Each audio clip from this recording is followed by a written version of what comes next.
Blog की ख़बरों से गुफ्तगू का आगाज़ करने से पहले दो मुख्तसर सी ख़बरें आपके साथ हम शेयर कर लें। एक तो नाज़रीन, जो फुल कोर्ट की सुप्रीम कोर्ट में समाअत हुई पीर के रोज़, ग़ालिबन 18 सितंबर बनती है, जब चीफ जस्टिस काजी फ़ैसल साहब सुप्रीम कोर्ट में आए और स्टाफ की जानिब से उन्हें बड़ा पुरतपाक अंदाज में वेलकम किया गया। उस रोज़ जो फुल कोर्ट की समाअत हुई, जिसे मीडिया पे, टीवी पे लाइव भी दिखाया गया, तो आपके साथ हमने ख़बर शेयर की थी कि वो जो फ़ैसला है जो 6 बजे के बाद, 6:30 बजे के बाद चीफ जस्टिस काजी फ़ैसल साहब ने अदालत में डिक्टेट किया था, मैंने अपने ज़राए से आपके साथ ख़बर शेयर की थी कि वो मुत्तफ़िक़ का फ़ैसला है। तो अब उस सिलसिले में फ़र्दर पेशरफ़्त ये हुई है कि पहले तो ज़राए की जानिब से दावा किया गया था, और फिर जब वो हुक्मनामा जारी नहीं हो रहा था तो बहुत सारे सवालात जो है वो उठ रहे थे। भी आखिर क्या वजह, जब मुत्तफ़िक़ा तौर पे फ़ैसला है तो जज साहबान ने दस्तखत क्यों नहीं किए। तो हमने कल इस चीज़ को भी जो है वो मालूम किया भी आखिर क्या वजह है कि हुक्मनामा क्यों ताख़ीर से जारी हो रहा है, क्या किसी जज ने दस्तखत नहीं किए। तो हमें फिर वो हुक्मनामा हमारे ज़राए ने दिखाया, तो उसमें तमाम जज साहबान के दस्तखत मौजूद थे। यानी जो 18 सितंबर की फुल कोर्ट की अदालती कार्रवाई का हुक्मनामा है, वो मुत्तफ़िक़ा तौर पे तमाम जज साहबान ने उस हुक्मनामे पे दस्तखत किए हैं। इसके अलावा नाज़रीन, दूसरी जो एक मुख्तसर सी ख़बर आपके साथ हम शेयर करने जा रहे हैं, कल जो नेशनल मीडिया पे रिपोर्ट हुआ, आपके साथ भी हमने ख़बर शेयर की कि जो सुप्रीम कोर्ट का नैब तरमीम से मुतल्लिक़ फ़ैसला है, उसके बाद कोई 80 से ज़ायद केसेस हैं जो नैब रिस्टोर कराना चाहता है। और इस सिलसिले में आज हुआ यह है कि नैब की जो टीम है अपने मुतल्लिक़ा लोगों के साथ जज मोहम्मद बशीर साहब की अदालत में पहुंची है, और जिन केसेस को एहतसाब अदालत की जानिब से नैब को वापस भिजवाया गया था, उन तमाम केसेस का रिकॉर्ड जो है वो जज साहब के सामने पेश कर दिया। तो जज साहब ने ये कहा कि पहले तो आप इसमें जो है वो कैटेगराइज़ कराएं कि इसमें पब्लिक ऑफिस होल्डर के कौन से केसेस हैं, सरकारी अफसरान के कौन से केसेस हैं, ब्यूरोक्रेट के कौन से केसेस हैं, और कौन कौन के केसेस हम सुन सकते हैं। पब्लिक ऑफिस होल्डर के चले रिस्टोर हो गए, आप सरकारी अफसरान के, आप ब्यूरोक्रेट्स के केसेस भी लेके आएँ, तो साथ बैठ के हमारे जो जुडिशल स्टाफ है उसके साथ बैठ के इन चीज़ों की कैटेगराइज इसको कर लें। तो ये 7 दिन का सुप्रीम कोर्ट के नैब तरमीम के फ़ैसले में जो है वो डेडलाइन दी गई थी नैब को कि 7 रोज़ के अंदर इन तमाम केसेस को मुतल्लिक़ा अदालतों में भिजवाए जाएँ। तो ये दो मुख्तसर ख़बरें। अब आ जाते हैं जो हमारे वीडियो लॉग की सबसे अहम, सबसे पहली ख़बर, इमरान खान साहब की तलबी का मामला। नाज़रीन, इस्लामाबाद में थाना कुराल में एक FIR दर्ज हुई जिसमें इमरान खान साहब का नाम भी शामिल है। इस केस के हवाले से आज ट्रायल कोर्ट में समाअत हुई और नईम हैदर पंजोथा साहब इस केस में पेश हुए। और नईम हैदर पंजोथा साहब ने कहा कि गुज़श्ता समाअत पर भी हमने आपको दरख्वास्त दी थी कि इमरान खान साहब को अदालत में तलब किया जाए।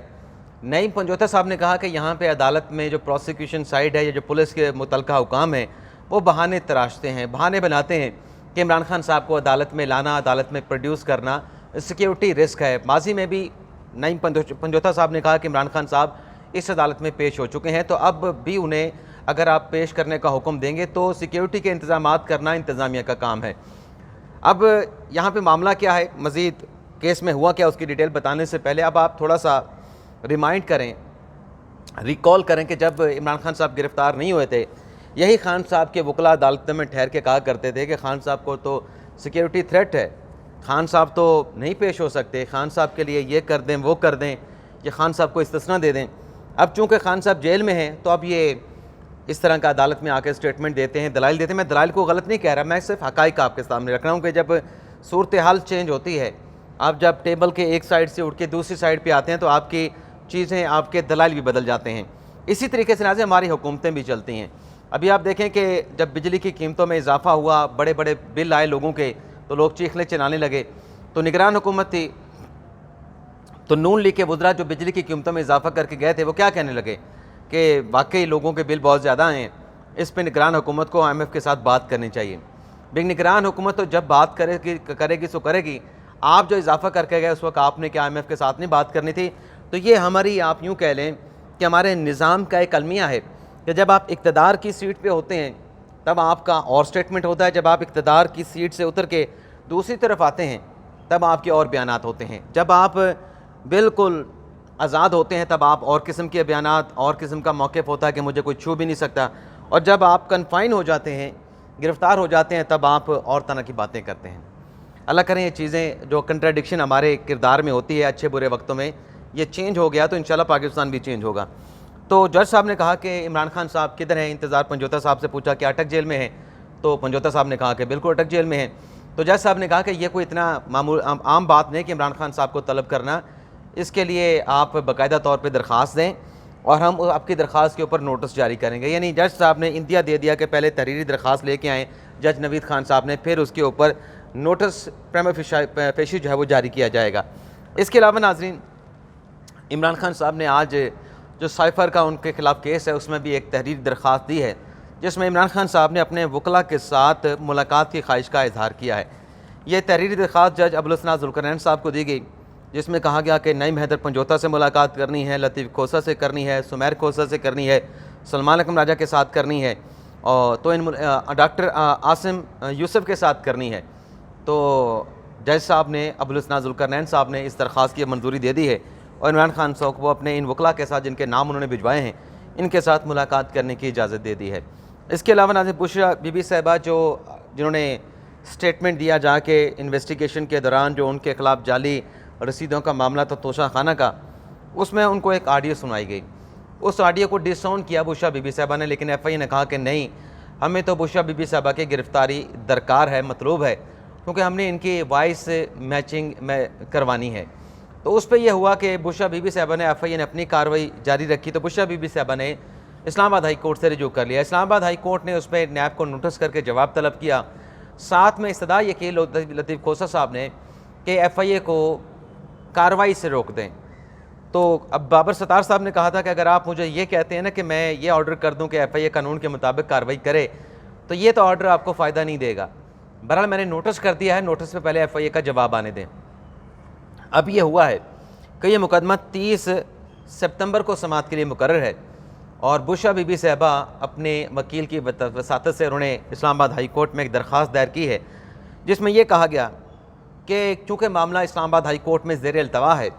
और मामला यहाँ पे पेंडिंग होने के बावजूद FIA ने हमें 19 सितंबर का जो है वो नोटिस जारी कर दिया। वहाँ पे गई नहीं है, लेकिन नोटिस को आज चैलेंज किया। आज 21 सितंबर है और ये कहा गया कि ऐसा करें, हाई कोर्ट से कह रही हैं कि जब तक आपके पास ये मामला पेंडिंग है, आप FIA के ये जो नोटिस हैं इसको मुअत्तल कर दें और FIA को हुक्म दे दें कि जब तक आप फ़ैसला नहीं कर देते FIA मज़ीद अदालती कार्रवाई को जो है वो आगे ना बढ़ाए। तो एक नाज़रीन ये डेवलपमेंट हुई है और अब इस केस की समाअत होना है। जब अगली तारीख होगी 30 सितंबर को, तो इस मुतफ़र्रिक़ दरख्वास्त का बुशरा बीबी साहिबा की इस मुतफ़र्रिक़ दरख्वास्त का जो है वो जायज़ा लिया जाएगा। इसके अलावा नाज़रीन, अगली ख़बर जो चीफ़ जस्टिस के हवाले से हमने कुछ मुख्तलिफ हवाला जात दी हैं, वैसे यहाँ पे एक और भी ख़बर है इमरान खान साहब के हवाले से, वो भी आपके साथ शेयर कर लें कि जो खातून जज ज़ेबा चौधरी को धमकी देने का मामला था, जिस पे खान साहब के ख़िलाफ़ ट्रायल कोर्ट में कार्रवाई चल रही है, आज वहाँ पे जज साहब ने केस की समाअत की और जो इमरान खान साहब के वकील हैं सलमान सफदर साहब, उनकी जानिब से कहा गया, जज मुरीद अब्बास साहब इस केस की समाअत कर रहे हैं कि सबसे पहले प्रोसिक्यूशन को कहा जाए कि वह अपने दलाइल मुकम्मल कर ले, प्रोसिक्यूशन के दलाइल के बाद हम अपने दलाइल देंगे। तो केस जब कॉल किया गया तो प्रोसिक्यूशन साइड जो है वो कमरा अदालत में मौजूद ना थी। तो सलमान सफदर साहब ने कहा कि देखें, पहले भी अदालत ने केस कॉल किया और तीसरी बार केस कॉल किया गया है, लेकिन प्रोसिक्यूशन साइड जो है वह अदालत में मौजूद नहीं होती। इमरान खान साहब के वकील ने कहा कि अदालत प्रोसिक्यूशन से उसकी दस्तयाबी का मालूम कर ले और प्रोसिक्यूशन जो तारीख़ दें उस तारीख़ पर जो है वो आप दलाइल की तारीख़ मुकर्रर कर दें, हम भी दस्तयाब होंगे और प्रोसिक्यूशन साइड के पहले जो दलाइल हैं उनको मुकम्मल करवाया जाए। तो जज साहब ने, मुरीद अब्बास साहब ने, जो इमरान खान साहब के वकील थे सलमान सफदर साहब की कंसेंट के साथ इस केस की जो समाअत है इसको आइंदा तारीख़ तक मुलतवी कर दिया गया है। डेट इन ऑफिस है, तारीख़ जो है वो बाद में दी जाएगी। अब आ जाते हैं जो चीफ जस्टिस से मुतल्लिक मैंने थंबनेल पे ख़बर का जिक्र किया। एक तो नाज़रीन, जो 2 रोज़ पहले हमने आपके साथ ख़बर शेयर की, 2 दिन पहले या ग़ालिबन 3 दिन पहले थी, कि चीफ जस्टिस काजी फ़ैसल साहब ने जो सुप्रीम कोर्ट के इंतज़ामी मामलात हैं जिसमें जुडिशल्स भी आ जाते हैं, वो इस तरीके से जुडिशल आते हैं केसेस की फिक्सेशन के हवाले से, जिसे आप सेमी जुडिशल मैटर कह सकते हैं। तो उस तमाम चीज़ों को स्ट्रीमलाइन करने के लिए या उसमें बेहतरी लाने के लिए एक व्हाट्सएप ग्रुप तश्कील दिया। उसमें मैंने आपको बताया कि जो सुप्रीम कोर्ट की रजिस्ट्रार हैं जज़ीला सलीम साहबा वो हैं, सुप्रीम कोर्ट के एडिशनल रजिस्ट्रार हैं वो शामिल हैं और डिप्टी रजिस्ट्रार भी उस ग्रुप में शामिल किए गए। तो उस ग्रुप के हवाले से हमें कुछ और इंफॉर्मेशन मिली है जो हम ऐड ऑन करने जा रहे हैं या उसका फॉलो आपके साथ शेयर करने जा रहे हैं। एक तो नाज़रीन, उस दिन हमने तो दो बातें की थी कि या तो ये ग्रुप है या तो मतलब एक वो नॉर्मल ग्रुप है या फिर ब्रॉडकास्ट ग्रुप है। तो आज एक तो ये पता चला है कि ये नॉर्मल ग्रुप नहीं जिसमें तमाम लोग जो है आने वाला मैसेज पढ़ सकते हैं, ये ब्रॉडकास्ट ग्रुप है जिसमें आपका भेजा गया मैसेज जो है वो तमाम लोगों के पास जाता है जिसको आपने ग्रुप में ऐड कर रखा होता है, लेकिन जो रिसीवर एंड पे होते हैं उनको इंडिविजुअली मैसेज आता है। यानी तमाम लोग उस मैसेज को नहीं पढ़ सकते, बेशक जाता सबके पास है लेकिन किसी को पता नहीं होता कि इस ग्रुप में कौन कौन है। तो हमने इस हवाले से कुछ थोड़ी सी इन्वेस्टिगेशन की, तो इसमें इन्वेस्टिगेटिव काम किया, तो इसमें ये पता चला क्योंकि हमारा काम इन्वेस्टिगेशन करना उस तरीके से नहीं जैसे पुलिस इन्वेस्टिगेशन करती है। हमने जो फिर पता चलाया उसमें ये चीज़ें सामने आई कि ये ग्रुप डिप्टी स्टार की लेवल तक का नहीं, बल्कि इस ग्रुप में प्रोटोकॉल के भी लोग हैं, प्रोटोकॉल स्टाफ के भी, और इसमें जो एडिशनल स्टार के जो स्टाफ हैं, जो आला अफसरान हैं, उनको भी शामिल किया गया है। यानी बड़े निचले लेवल तक काजी फैसल साहब ने डायरेक्टली अपनी कम्युनिकेशन रखी है ताकि सुप्रीम कोर्ट के मामलात को बेहतर किया जा सके, उसमें बेहतरी लाई जा सके। ना सिर्फ ये बल्कि कल जो चीफ जस्टिस काजी फैसल साहब ने मुलाकात की है सुप्रीम कोर्ट बार और पाकिस्तान बार कौंसिल के नुमाइंदों के साथ, सदर के साथ, वाइस चेयरमैन के साथ, साबिक जो वाइस चेयरमैन रह चुके हैं पाकिस्तान बार कौंसिल के, उनके साथ, ये जो मुलाकातें हैं ये मुलाकात के बाद बड़े निहाल दिखाई देते हैं और बड़ी इनकी खुशी दीदनी है। तो हमने भी कुछ फिर दोस्तों को ख़रीदा, कल अहवाल तो आपके साथ हमने शेयर किया, लेकिन कुछ और चीज़ें हमने मालूम करने की कोशिश की भी आपको यकीन दहानी क्या कराई गई। आपको क्यों लगता है कि अब जो जुडिशल साइड पे मैटर हैं, जो इंतज़ामी साइड पे चल रहे होते हैं, सेमी जुडिशल मैटर या जुडिशल मैटर, उसमें कैसी बेहतरी आ सकती है। तो हमें एक सोर्स ने बताया कि एक तो हमने चीफ साहब से कहा कि आप जो काज लिस्ट एक हफ़्ते की जारी करते हैं वो 1 माह की जारी किया करें। तो उस पर हमें सोर्स ने बताया कि चीफ साहब ने हामी भरी है कि कोशिश करके, डेफिनेटली कोशिश करके, पॉजिटिवली उन्होंने जवाब दिया है कि हम 1 माह की काज लिस्ट जारी किया करेंगे। यानी 1 हफ़्ते के केसेस नहीं बल्कि पूरे 1 महीने के केसेस जो समाअत के लिए मुकर्रर होंगे उनकी फहरिस्त जारी कर देंगे, कॉज लिस्ट जारी कर देंगे।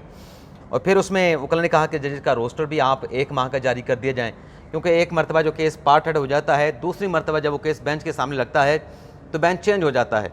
तो इस पर वकील ने तजवीज़ पेश की कि आप 1 माह का जजेस का रोस्टर भी जारी किया करें। इस पर भी ज़राए वकील के ज़राए बताते हैं कि काजी फैसल साहब ने बड़ा पॉजिटिव जेस्चर दिया है। इसके अलावा जो पाकिस्तान बार कौंसिल ने जाके सुप्रीम जुडिशल कौंसिल की बात की कि जज साहबान के खिलाफ जो रेफरेंस है, जो शिकायत हैं, उस पर कार्रवाई करें, और जुडिशल कमीशन में जजेस की तैनाती के हवाले से, जजेस की नाम की नॉमिनेशन के हवाले से जो हमने आपके साथ कल वीलॉग किया वो भी वकील ने बात की। लेकिन दूसरी साइड से जो चीज़ आज हमें ज़राए ने बताई बल्कि कन्फर्म की कि काजी फैसल साहब ने कहा कि मैं यहाँ पे चीफ जस्टिस ऑफ पाकिस्तान की हैसियत से बैठा हूँ। यहाँ पर आज जो सिर्फ बात की जाएगी वो केस मैनेजमेंट के हवाले से, केस फिक्सेशन के हवाले से बात की जाएगी। मैं यहाँ पे चीफ जस्टिस पाकिस्तान की हैसियत में आपके सामने बैठा हूँ, आप जो बात करें, जो तजवीज़ दें, लेकिन जुडिशल कमीशन का मैं चेयरमैन हूँ, सुप्रीम जुडिशल कौंसिल का भी मैं चेयरमैन हूँ। तो यहाँ पे मैं वो उन दोनों जो फोरम्स हैं उनके चेयरमैन की हैसियत से नहीं, चीफ जस्टिस की हैसियत से बैठा हूँ। यहाँ पर सिर्फ जो है बात जो होगी वो सिर्फ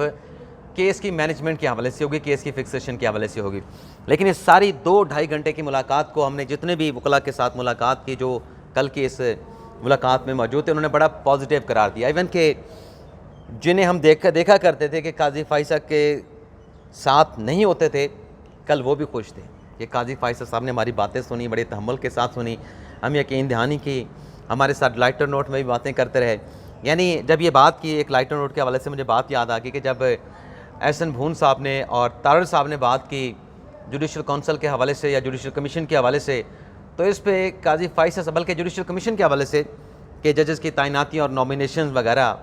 तो उस पर हमें ज़रा ने बताया कि चीफ साहब ने कहा कि आप क्या चाहते हैं, मेरे इख्तियारात जुडिशल कमीशन के आप लेना चाहते हैं, मेरे इख्तियारात कम हो जाएं। ये लाइटर नोट पे बात हुई, क्योंकि उसमें भी ये है कि जज नाम जो है जजेस के वो चीफ जस्टिस जो है वो नॉमिनेट करता है, लेकिन वकील का कहना है कि उसमें उन्हें भी नाम नॉमिनेट करने का अख्तियार दिया जाए। तो ये जब बात की गई जुडिशल कमीशन में नॉमिनेशन के हवाले से फिर काजी फैसल ने ये जवाब दिया कि आप मुझसे मेरे अख्तियार लेना चाहते हैं, तो इस पर वो कह के बिखरे कल के इस इजलास में। इसके अलावा नाज़रीन, शेख रशीद साहब की लाल हवेली को आज मतरूका वक्फ इमलाक ने एफआई और पुलिस के साथ ऑपरेशन करके सील कर दिया है और उसके साथ जो मुंसलिक यूनिट थे उनको भी सील कर दिया है। तो इस इकदाम के ख़िलाफ़ जो भतीजे हैं शेख रशीद साहब के, राशिद शफीक साहब, उन्होंने लाहौर हाई कोर्ट से रजू कर लिया है। लाहौर हाई कोर्ट में एक कंटेम्प्ट की एप्लीकेशन उन्होंने फ़ाइल की है और कहा यह है कि चूँकि ये मामला लाहौर हाई कोर्ट में ज़ेर इल्तवा था, ज़ेर समात था, कोई हतमी तौर पर फैसला नहीं हुआ था, तो ये जो लाल हवेली और उसके साथ मुल्हिका यूनिट्स को सील कर दिया गया है, तो ये